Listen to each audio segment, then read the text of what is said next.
Hello my tigers, कैसे हैं आप लोग। कुछ ऑर्गेनाइजेशंस ऐसे होते हैं जो हमेशा प्रॉफिट को मैक्सिमाइजेशन का टारगेट रखते हैं।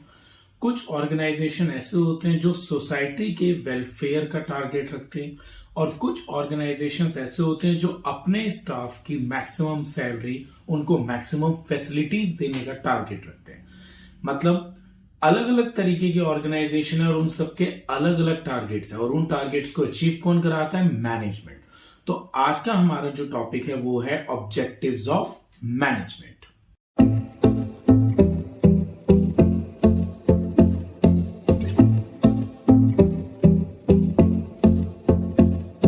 हर एक ऑर्गेनाइजेशन में मैनेजमेंट का काम होता है टारगेट्स को अचीव करना।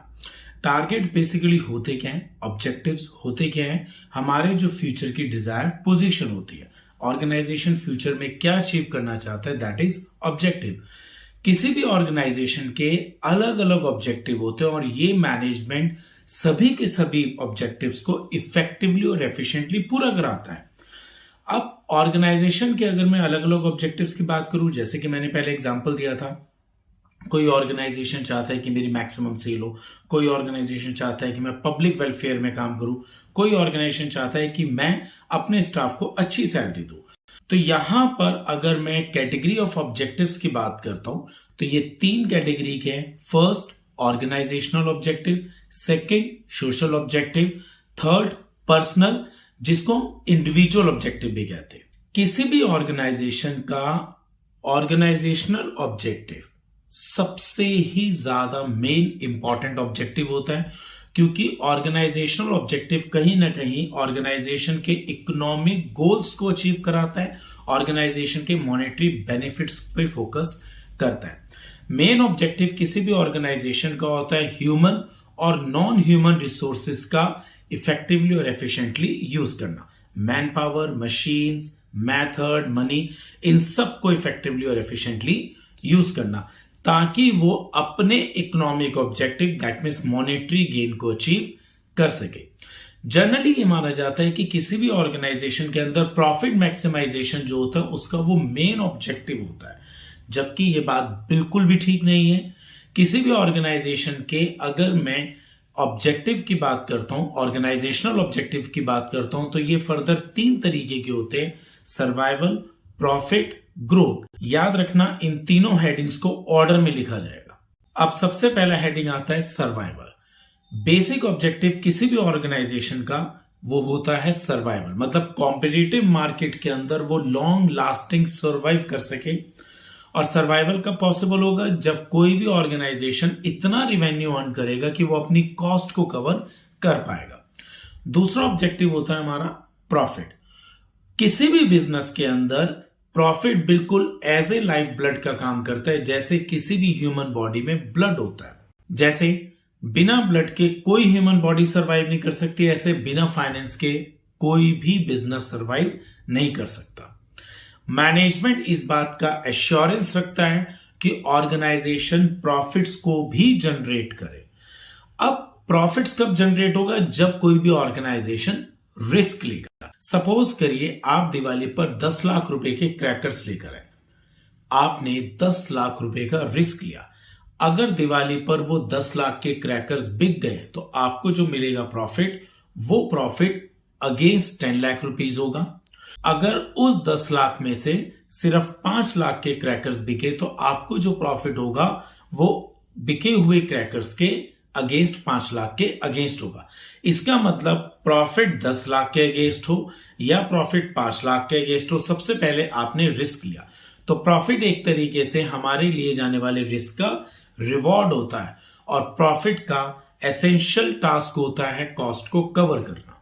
तो अब तक हम लोगों ने स्टडी कर लिया है survival, profit. Now the third is growth. देखो, कोई भी बिजनेस होता है वो कहीं ना कहीं ग्रोथ और अपने एक्सपेंशन के लिए सारे काम करता है कि ताकि वो फ्यूचर में ग्रोथ भी ले सके और फ्यूचर में एक्सपेंड भी हो सके। अब ग्रोथ और एक्सपेंशन से ये पता लगता है कि ऑर्गेनाइजेशन ने अपनी अपॉर्चुनिटीज को कितने अच्छे ढंग से यूज करा। That means how well it is able to use its opportunities. देखो, किसी भी ऑर्गेनाइजेशन की ग्रोथ को मेजर करने के हमारे पास कई तरीके होते हैं उसका सेल का इंक्रीज हो जाना, ब्रांचेस का इंक्रीज हो जाना, मल्टीपल प्रोडक्ट्स में डील करना, नंबर ऑफ एम्प्लॉयज इंक्रीज हो जाना, या वो जितनी भी यूनिट्स पहले प्रोड्यूस करता था, सपोज करिए एक दिन में 100 यूनिट्स प्रोड्यूस करता था, अब वो 500 या 1000 यूनिट प्रोड्यूस कर रहा है। तो इन सब चीजों से हम किसी भी ऑर्गेनाइजेशन की ग्रोथ को पता लगा सकते। Now what you will write in your answer script. Management seeks to achieve certain objectives. Objectives are the end towards which all activities of an organization are directed. In any organization, there are different objectives and management has to achieve all the objectives in an effective and efficient manner. The objectives of an organization can be classified into three categories. First, organizational objective. Second, social objective. Third, personal or individual objective. First, organizational objective. Organizational objectives are the main objectives which are needed to achieve economic goals of the organization, monetary benefit of organization. The main objective of any organization is to utilize human and non-human resources in the most efficient and effective manner. That is to fulfill the economic objective of a business. Generally, it is assumed that profit maximization is the main objective of every business organization. But it is not true.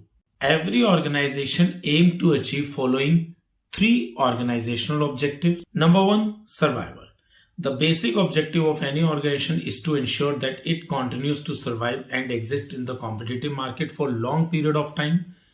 Survival is possible only when organization is able to earn enough revenue to cover its costs. Second, profit.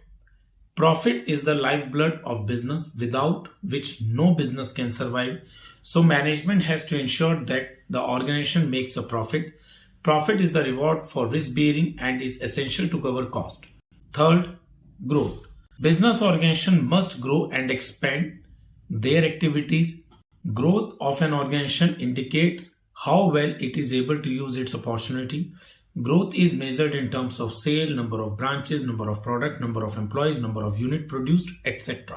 क्या आप जानते हैं हमारे देश के अंदर TISCO, ITC, Asian paint ये ऐसी कंपनीज हैं जो कहीं ना कहीं सोसाइटी के लिए रिस्पॉन्सिबल हैं। इनके डिसीजन मेकिंग में सोसाइटी वेलफेयर को हमेशा कंसीडर किया जाता है।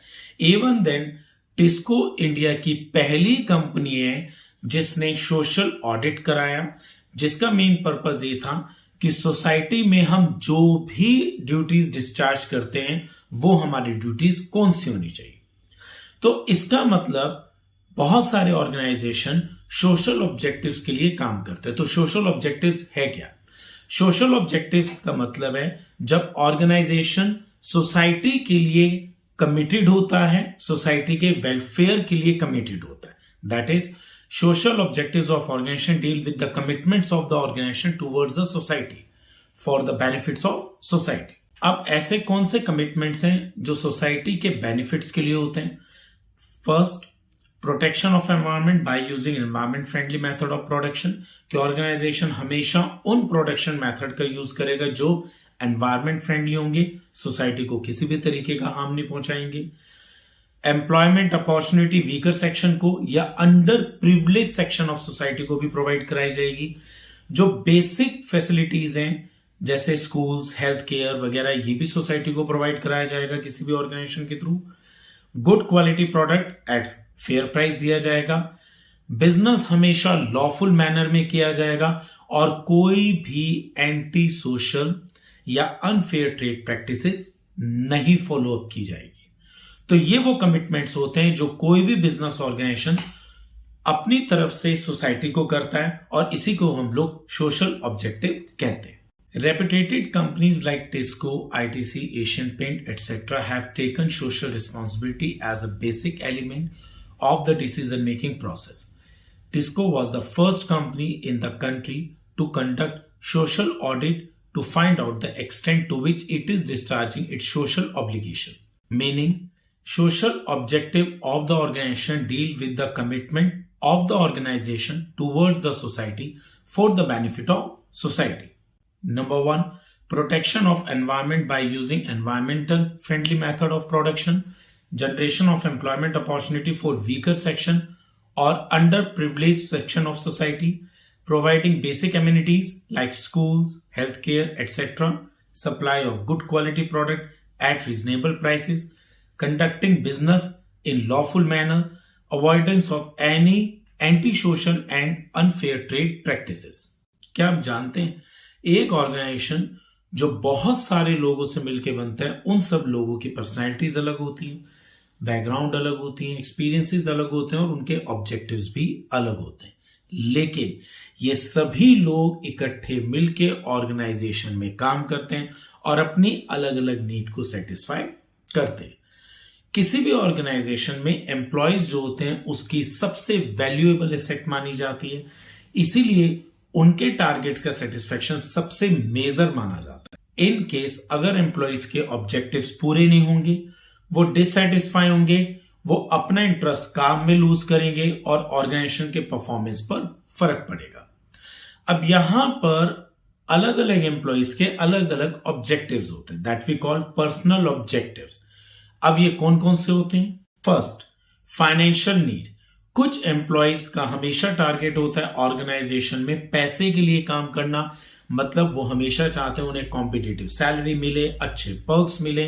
तो ऑर्गेनाइजेशन का टारगेट होता है जो लोग अच्छी सैलरी की डिमांड करते हैं उनकी अच्छी सैलरी को देकर उनके टारगेट्स को पूरा किया जाए, उनकी लिविंग स्टैंडर्ड को सही किया जाए। कुछ लोग ऑर्गेनाइजेशन में काम करते हैं अपने पीयर रिकग्निशन के लिए, जैसे सेल्फ रिस्पेक्ट के लिए।